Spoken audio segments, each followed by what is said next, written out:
Hi everyone, welcome back to the TYBACIT Teach Me Linux series. I'm Zeel, and in today's lecture we'll be covering the network file system.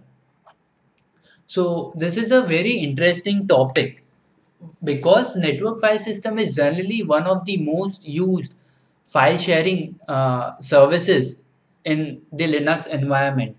So if you're planning to work in Linux, most probably the company which you will be going into must have or should be having a implementation of a network file system in its environment, right? So before really going into NFS, let's really look on why do we need NFS at the first place. So let's take a scenario where this is one server and there are multiple clients, right? So this is client 1, this is client 2, this is client 3, and this is client 4. This typically represents a company, right? So this is an example. So this is a small company with 4 computers. So now each client typically has to work with a file, and the size of the file is typically 1 GB, right? Now the problem is, as all the clients has to work with a file and the size of the file is 1 GB, so typically I have to copy the file to the hard disk of the first computer, same to second computer, same to third computer, and same to fourth computer. Now the problem here is I'm saving the same file 4 times into 4 client computers. So there's a redundancy issue over here. Now this is a very small example, but let's consider a case of a big company where there are typically more than 1,000 plus computers, and the amount of file can be maybe 10 GB as well per file. Well, what will you do now? You can't store 10 GB file into hard disk of more than 10 or more than 1,000 computers. There would be a huge amount of storage waste. So in this scenario, we make use of an implementation called as the network file system. So what we do here is, we instead of storing that file in each and every client computer, we store that file into a server, right? So this is the 1 GB file, and I'll store that file into my local server. This local server is connected to each of the client computers in a local LAN environment, right? You know LAN environment, right? That Ethernet cable that we connect to via switch or hubs. Now, via NFS, I'll mount this 1 GB file into first client computer. So the computer will think that the file is stored locally, means inside its own hard disk. When it tries to make any modification or changes, what typically NFS will do? NFS will go into the server, will do the appropriate modification and changes, and the updated records will be sent back to the client. Similarly, I'll mount this file, 1 GB file, into the client computer 2, computer 3, and computer 4. So now, what am I essentially doing is I'm centralizing the storage, right? Because I'm storing the file in the central storage, which is my server, right? This is my server, this is my central storage, and I'm telling my clients to work directly on the server instead of the local hard disk drive. Now, I know this is a bit confusing, so let's go down and see bit of a graphical representation. So I got this diagram from one of the sites. I think it was Spanish or something, like servidors, like or clientees. I think it's Spanish. Anyways, so here you can see that each of these clients are working and the file are typically stored in this server. So whenever a client wants to update the file or whenever client wants to open the file will be retrieved from the server via NFS and client will be able to see the file in his computer. When he wants to make any changes, the changes will be reflected back to the file which is stored in this server and the changes will be made to the file inside the server. This is a typical example of NFS. Let's go down further. Now, this NFS server is typically a software which the server is running, and NFS client is another software which the client computers are running.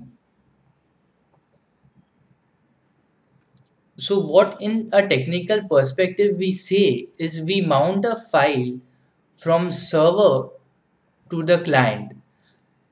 Actually, the file is stored in the server itself, but the client will know or client will think that the file is stored in its local hard disk.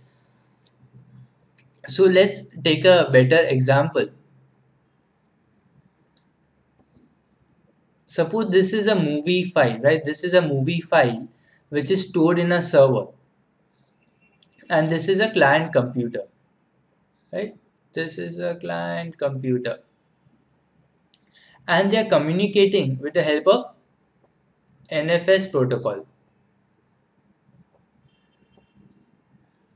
As we know, the movie is not actually stored in the client computer. It is stored in the server. In the client computer, the user will see that there is a file called movie. So obviously if he double clicks on this file, what actually will happen is the NFS from NFS client will go to the NFS server and will request for the file.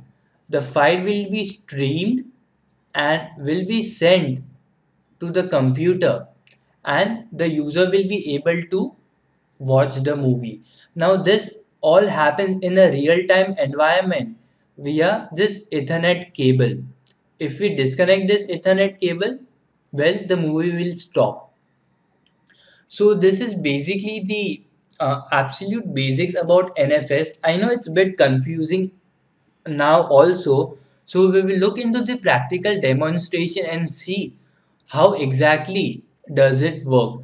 So even in this diagram, or I would say a screenshot, you can see the Ethernet cables, right? Because everything really happens from these Ethernet cables. So now let's go into the practical demonstration and see what exactly happens and how we can implement a NFS file system. So welcome to the practical session. I have two machines running. This is my Kali Linux. Uh, this is generally used for pen testing, right? So if you are one of those wannabe ethical hackers, you can use this because this consists of various tools pre-compiled that can help you learn ethical hacking. So let's explore some of them, especially this forensic section. This one, the CHK rootkit. Yeah, this is the one which is used to check if your operating system has a rootkit installed or not, right? If you don't know rootkits and stuff, well, Google them. Uh, NCAT is a substitute of Netcat, which is released by Nmap.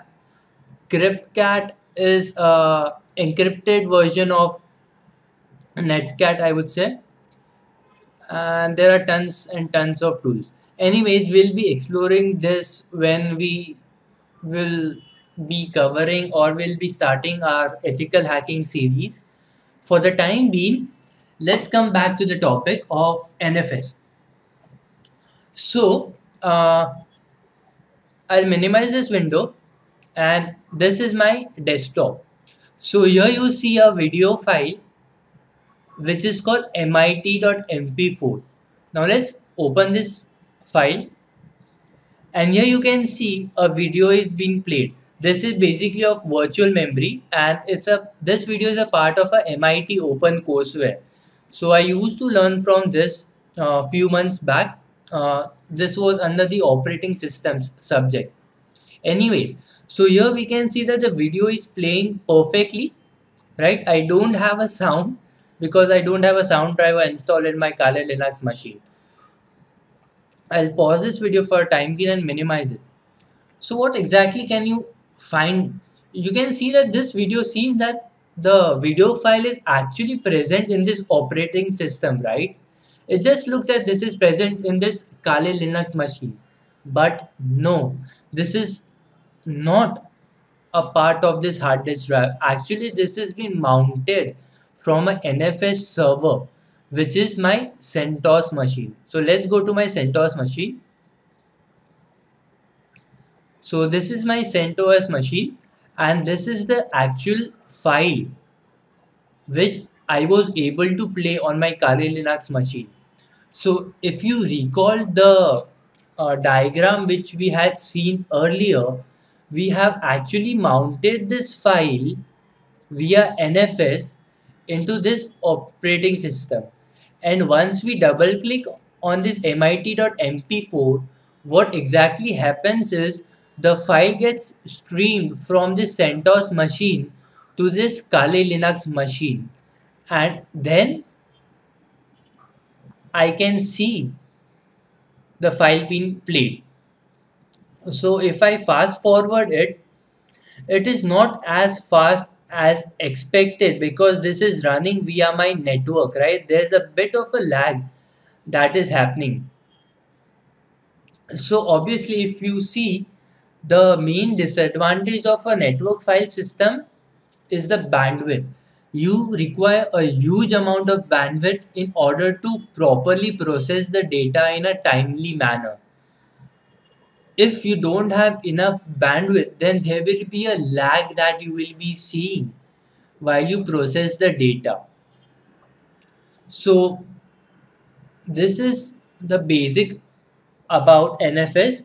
Now we'll be actually learning on how we can actually install and mount files, and how exactly was I able to do this, right? So this will be in the practical session 2, where we will be installing the NFS on my client machine, and I'll be mounting the files from my NFS server which is present in USA, and I'll be mounting those files in my virtual machine which is in India. It's very fast, so you might not even notice the difference between them.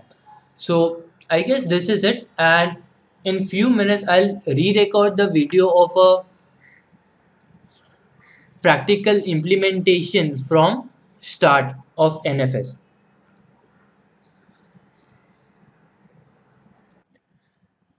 So before we jump into the practical number 2, let's look on what exactly we are going to do in this session. So we have our server and our client scenario again. So this is our server and this is the client. Now the server which will be running right now is my real server and is based in US. It's located in, I think, Alabama. And this is my laptop machine and it is in my country, India. In my server, there is a directory called NSF.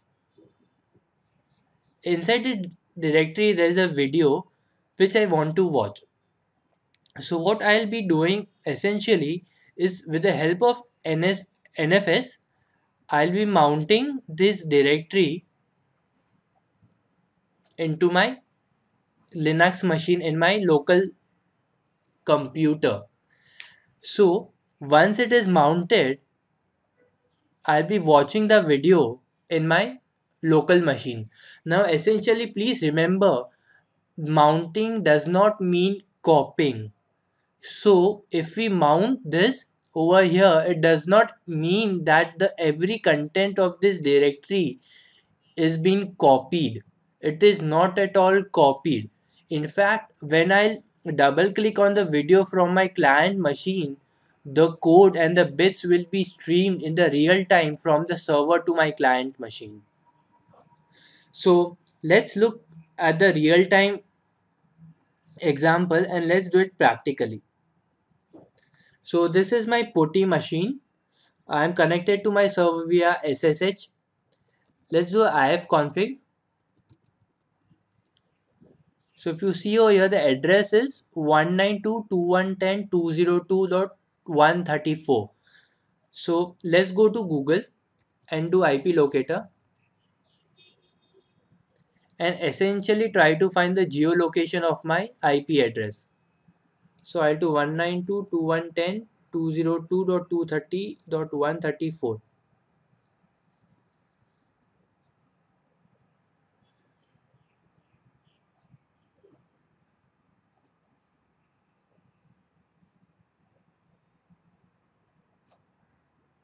Oops, from where did it go to emailfinder.com? Let's try some other site. So GeoBytes doesn't seem to be working very well. 192.201.10.202.234. I'll query. So here you see that this IP address is based in United States and the region is Alabama, right? And the ISP generally it is showing is my hosting provider, which is vps6.net. So if you see over here, there is a directory called NSF. Let's cd NSF and see the contents. And there are essentially two files. One is this video file and one is this Perl script. So we will mount this into my local Kali Linux machine. So if you do a show mount E, it is already showing that this directory can be mounted from any client machine which supports NFS in any part of the world. So let's open the command line and let's check if my RPC bind service is running. Okay, let's check if NFS is running. The NFS status. Okay, so now we will mount that share. So in order to mount, we type a command mount slash a dash T followed by IP address. So this is the IP address of my server based on US, followed by the directory which we want to mount, which is NSF, and the location in my client computer where I want to mount it. Okay, TOP. Oops, my battery. I forgot NFS.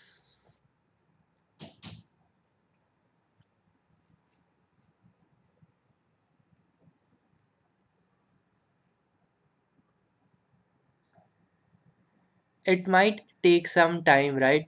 I don't really have a fast connection in my house. So it's a wait and watch situation. Okay, so it says that it is mounted. Let's see. So now you see over here, there are two files which we saw on our server. This is the video file and this is the Perl script. Let's try to open Perl script. So you see that this is the script which was on my US server. I'll close it and I'll try to open the video file. Well, it will take some time to stream, right? So you see it is not that fast, but we are able to watch the video, right? थोड़ा सा, not थोड़ा सा actually, we have lot of lag over here. I have a 512 connection, so you don't expect too much speed over here, right? Something like buffering you can say, but you can see that it is working. Now let's go to the Perl script again. It is taking some time.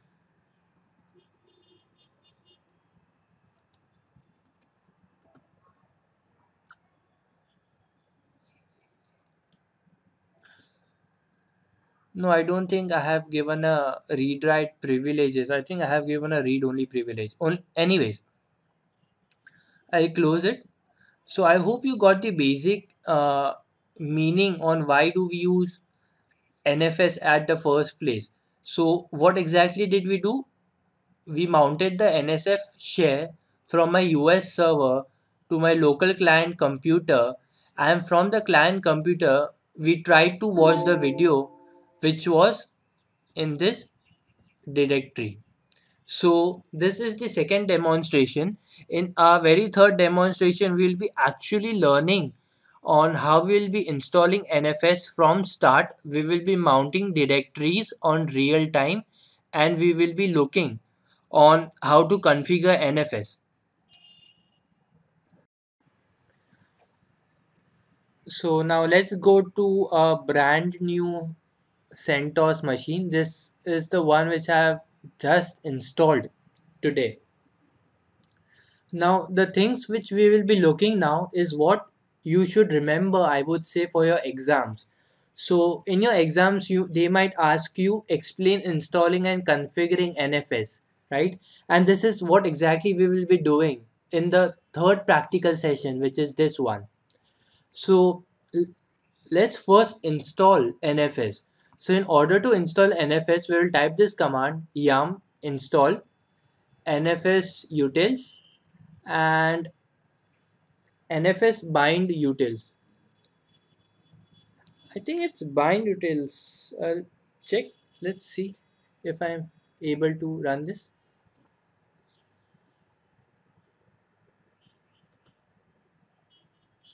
Okay. Oops.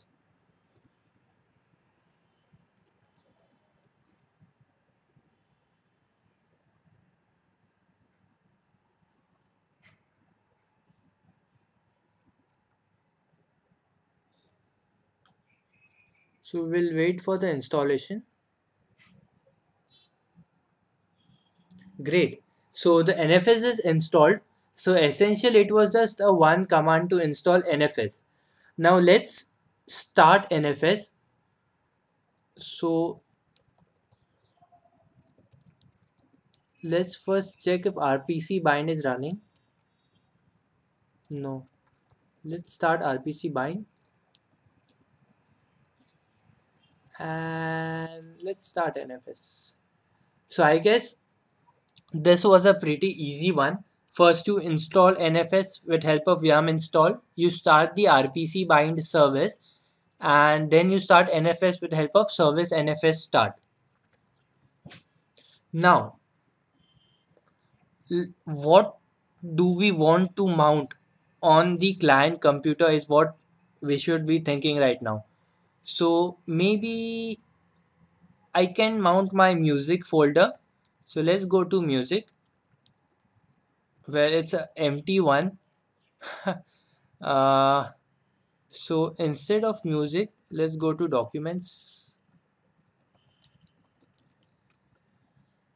It's also empty one. Anyways, we'll go to documents. We'll create few one. Nano one. This is a document. Okay. So this is one. Let's make document 2. This is a document number 2. Great. So essentially, we will be mounting this folder documents via NFS. Let's come out of this. We'll create a folder again, let's say NSF, and we will be copying root documents into NSF.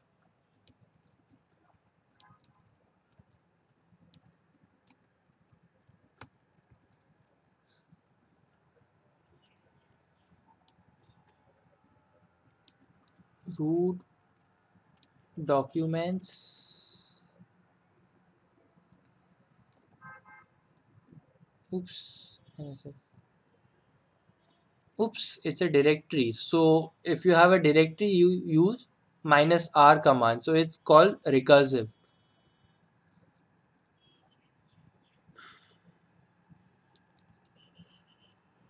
So here you see 1 and 2. 1 and 2 is essentially my two documents. So this is document number 1 and this is document number 2. Now I want to mount it on my Kali Linux machine. So this is my machine number 2 and this is the desktop where I want to mount these two documents. So in order to do that, we do nano etc exports. So etc exports is a file where we basically write what are the shares or what are the folders which we want to mount. So I wanted to mount a NSF folder. This is the IP address which I should write. So 192.168.23.36 is essentially my IP address of the Kali Linux machine. If you want to mount it to everyone, you can use asterisk also, right? This asterisk will mean that it will be mounted on every computer.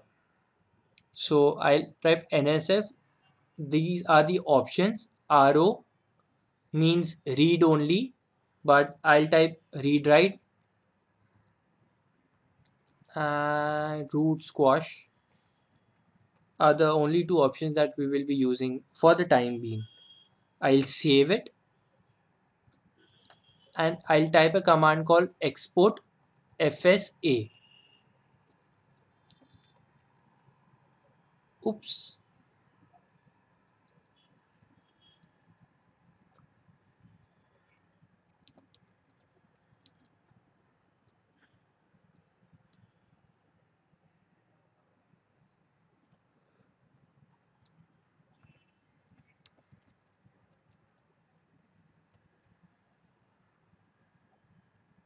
I think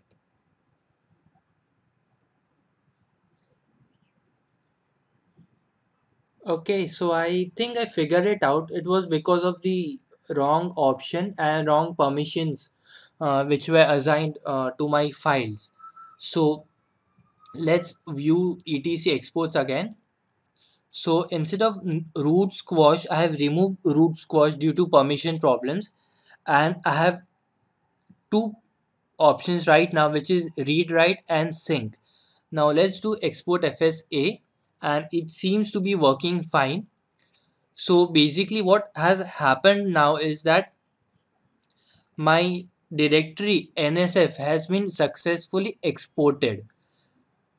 In order to check what are the directories which were exported, we type show mount E, and what it will basically do is it will list the directories which were exported from the NFS server. Now, now we have exported from our CentOS machine. It is now the time to import it via our Kali Linux machine. So in order to import it, I need to know the IP address of the server 23.140. So as we did it again, we type the command mount dash t nfs followed by IP address, and what was the directory name? It was NSF, and where do we want to mount it? We want to mount it in root desktop.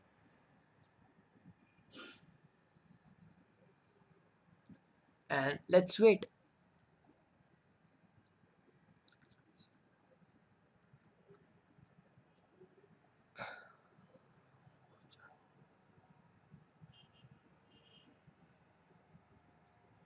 Simultaneously, I'll try it on my second machine also, which is my CentOS machine.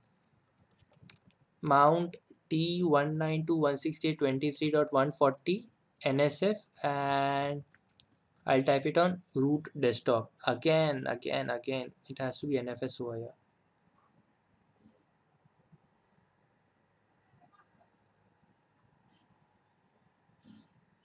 I hope this is not a firewall issue again. I'll turn off the firewall. Great. Now, it's mounted over here in my Kali Linux machine. So let's explore. This is the NSF folder which we had mounted. And if we open this, there has to be two documents named 1 and 2. So let's open one. So this is document 1, and let's open 2. So this is essentially a document number 2. So as we have seen that these folder are being mounted from this CentOS machine. So let's look at the commands which we had run in general for NFS installation and NFS mounting. So I'll type that exam. So the very first thing we did was we installed NFS, right? So it was NFS utils bind. So this was the very first command which we used to install. After we install, we have to find, or we have to search for the folder which we want to mount, and we have to type the options inside etc exports file. So we did nano etc exports, and inside etc exports we put the location of the folder which we wanted to mount, a IP address, or we could type asterisk for all, and this is the place for all the options.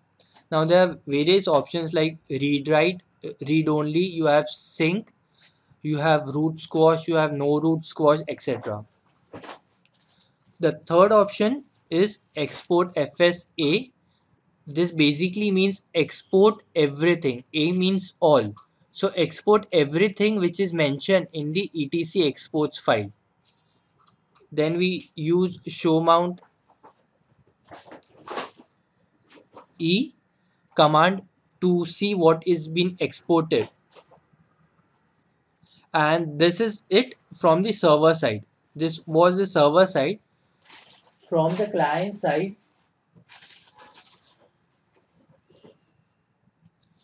it was just one command, mount tnfs, followed by the IP address of the server, the directory which was mounted, and where we want to mount it on the local machine. So basically there are only 5 to 6 commands which we were learning essentially, and this is all about it. In exams they might ask you to install and configure NFS, and this is all you have to write with the 2 lines of explanation with each command. So I hope this video has been so useful for you. I'm so sorry, I have a bad throat. If you have any questions, you are free to post, you're free to contact us, and we'll do our best to help you. So with this, we'll end this video for today. Thank you very much.